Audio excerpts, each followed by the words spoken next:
अंड्या एक जण इथं बसा. हाऊ टू मेक थंडीत आग कशी जाळावी पाहू शकता. पेट्रोल घेतलं असतं नुसतं पेट्रोल होतं लागलं त्याच्यात. पेट्रोल काय नसतं झालं वेबसाईट. हा, फक्त स्किल्स महत्वाचे. प्रशांत बरोबर ना? नाही होणार मॅगी मला वाटतं. इथं कोणी केलं हात करायचे ना तिथं. त्यात करायची हे जळ बिळ मध्ये मॅगी राहू द्या झोपूया आपण त्याला पुष्पा बघत. मॅगी नाही मॅगी तुला असंच खाऊ. कधी व्हायची ती मॅगी. गवती मॅगी. Mission successful. लाकडं पेटली.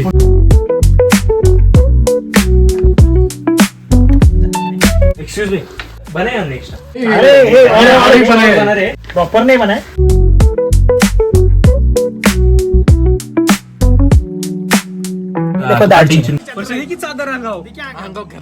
नाही गरम दे मला एक पाहिजे.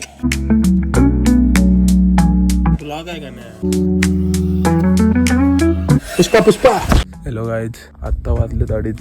एवढी थंडी आहे ना, जॅकेट वगैरे सर्व घेऊन या. खरंच खूप थंडी आहे. तर आम्ही 3 वाजता 3-3:30 पर्यंत आम्ही चालायला चालू करू. मॉर्निंगचे व्ह्यू बघायचे त्यामुळे.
फायनली गाईज, जे मिशन होते कळसूबाईवर टॉपला जाऊन मॉर्निंग सनराईज बघण्याचं ते पूर्ण झालेलं आहे आमचे. आणि आम्ही आता खाली उतरतोय घरी निघण्यासाठी, कारण की खरंच खूप पायांचे वाट लागलेली आहे.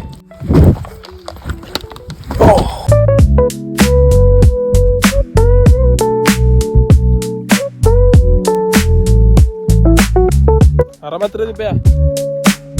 शक्तिमान शक्तिमान. एक प्रकारची मजाच वेगळी आहे गड किल्ले करण्यासाठी. तर खरंच करा, गड किल्ले करायला खूप मजा येते. हे बघा, यांच्या कशा रोट्या, नान, बटर रोटी, पनीर चिल्ली सगळं बाहेर निघतं.